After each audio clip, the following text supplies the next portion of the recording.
ब्रूहि योगेश्वरे कृष्णे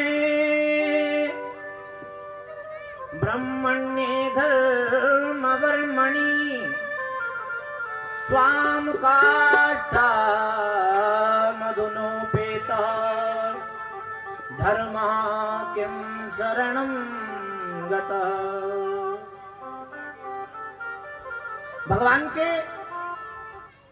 भगवान पृथ्वी पर आते ही क्यों, कारण क्या है, और अगर आते हैं तो कितने अवतार हैं भगवान के मुख्य? कोई कहता 20 हैं, कोई कहता 10 हैं, कोई कहता 24 हैं। मुख्य कितने अवतार हैं भगवान के? और मानव मात्र का लक्ष्य क्या है? हम क्यों पैदा होते हैं? हमारा लक्ष्य क्या है? क्यों हमें भगवान भेजता है, बनाता है? और छठा प्रश्न, जब भगवान इस धराधाम को छोड़कर अपने धाम चले जाते हैं तो धर्मः किं शरणं गतः, धर्म किसकी शरण में जाता है? धर्म को कहां स्थान पर प्राप्त होता है? ये 6 प्रश्न हैं। इन्हीं 6 प्रश्नों के प्रति उत्तर में 18,000 श्लोकों की रचना है।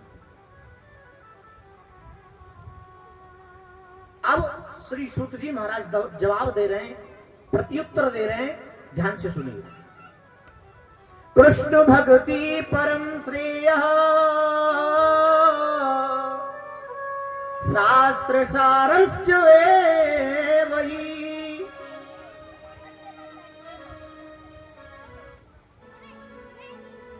मनुष्य का सबसे पहला प्रश्न है, जीवन का कल्याण कैसे हो, बुराइयों से कैसे बचा जाए। सूत जी महाराज कह रहे हैं कृष्ण भक्ति परम श्रेयः, भगवान की भक्ति ही एक ऐसा साधन है, एक ऐसा उपाय है, और यह उपाय ही नहीं सभी शास्त्रों का निचोड़ भी है। शास्त्र सारश्च एव हि, कृष्ण की भक्ति ही एक ऐसा साधन है जिससे हमारे ताप पाप संताप नष्ट हो सकते हैं, हमें आनंदता प्रसन्नता प्राप्त हो सकती है। जैसा मैंने कल कहा था कि जीवन में हम सभी लोग एक चीज खोजने के लिए जीवित हैं, और ये मैं नहीं कह रहा हूं, शास्त्र कह रहा है, और आप सब भी कहते ही हो। शांति खोज रहे हैं कि नहीं? भाई धन किस लिए कमा रहे हैं? सुख सुविधा प्राप्त होंगी तो हमारे मन को शांति मिलेगी, हमें प्रसन्नता मिलेगी। किंतु एक बात बताइए, आज तक संसार में किसी को शांति मिली है? क्यों? जब तक हम संसार से सुख मांगते रहेंगे तब तक संसार हमें दुख देता रहेगा, और जब हम भगवान से दुख मांगेंगे कुंती की तरह तो भगवान हमें सुख देगा।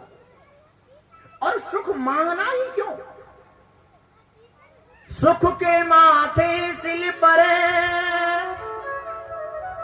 जो हरि हृदय सो जाय, बलहारी वा दुख की जो पल पल नाम जपाय। दुख ही अच्छा है, भगवान को याद तो कराता है। सुख में क्या होता है? सुख में जब सुख मिलने लग जाए, सुविधा मिलने लग जाए, तो व्यक्ति की तृष्णाएं और बढ़ जाती है। पहले मकान, फिर व्यापार, और फिर गाड़ी, और जन क्या क्या, तृष्णा बढ़ती रहेगी। तो इससे अच्छा दुख है। और मांगना भी क्यों? सुख दुख मांगना ही क्यों भगवान से? रही मन वो नर मर चुके जो कहूं मांगन जाए और उनसे पहले वो मरे, जिन मुख सो निकसत नाय। मांगना क्यों? और अगर मांगना भी है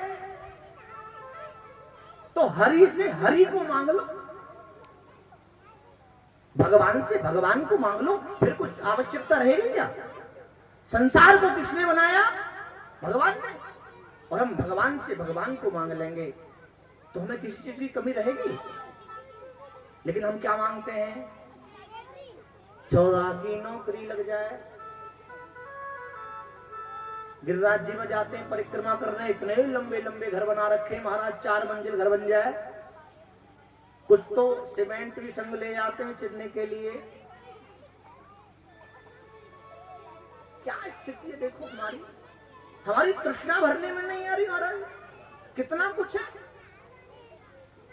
हमारी मानसिकता केवल और केवल इकट्ठा करने की है, और आज तक इस संसार में कोई इकट्ठा भी नहीं कर पाया। आश्चर्य की बात है, देखो कर पाया है कोई? यहां खड़े होकर बताओ जी मेरे पास इतना धन है और मैं संग लेके जाऊंगा, है कोई? ये तो क्षण भंगुर है, क्षण भंगुर। जैसे किसी की मृत्यु हो जाए, और होती यही हो क्या जाए, सब लोग शमशान में जाते हैं साथ में, तो वहां मन में वैराग्य उत्पन्न हो जाता है। अरे बेकार है, यही तो आना है सबको, सबके मन में। लेकिन जैसे ही शमशान के गेट से बाहर निकलते हैं,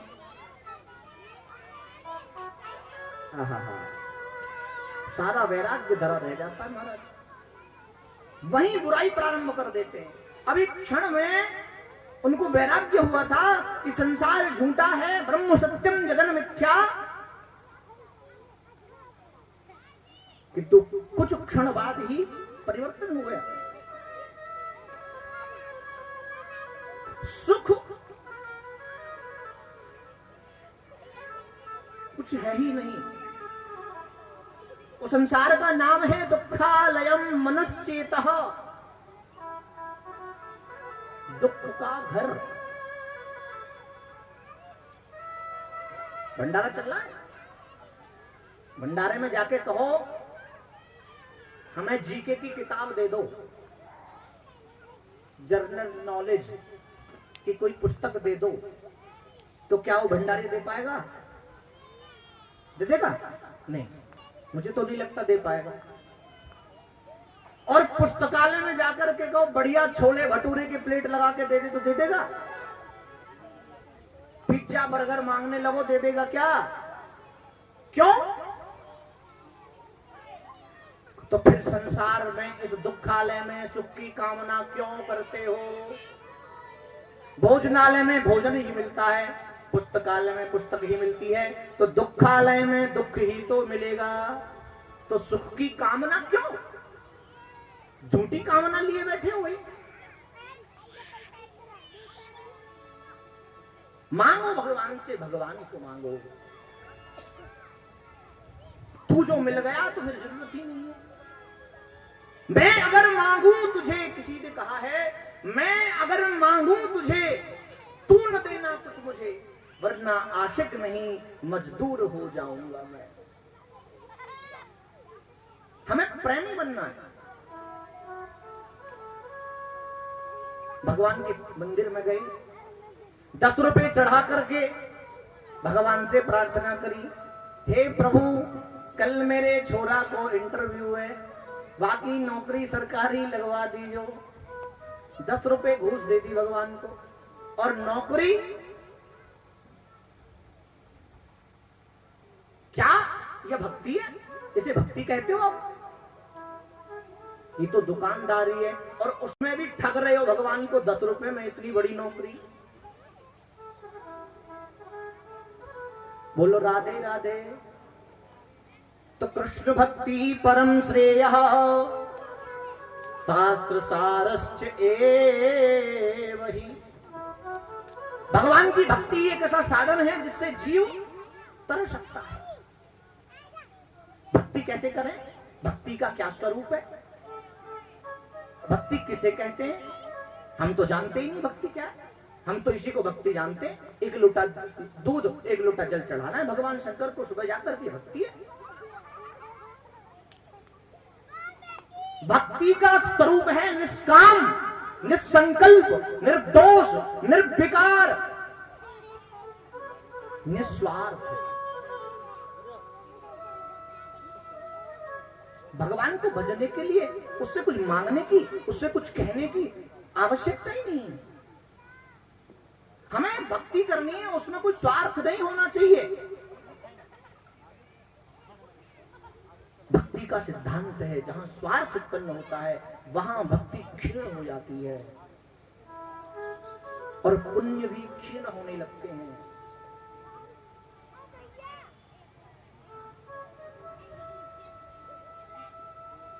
निस्वार्थ भक्ति हो। कृष्ण की भक्ति के लिए आडंबर करने की आवश्यकता नहीं है। भक्ति के लिए जरूरी नहीं है माला लेकर के फेरी जाए। भगवान की भक्ति के लिए नाम संकीर्तनम यस्य सर्व पाप प्रणाशनम, नाम संकीर्तन को भक्ति कहा गया है। बोलो राधे राधे।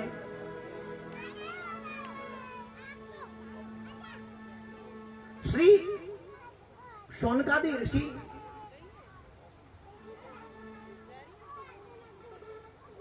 सूत जी महाराज से प्रश्न करते हैं, महाराज जी बताइए ये जो परीक्षित हैं, आप बार बार चर्चा करते हो सुखदेव परीक्षित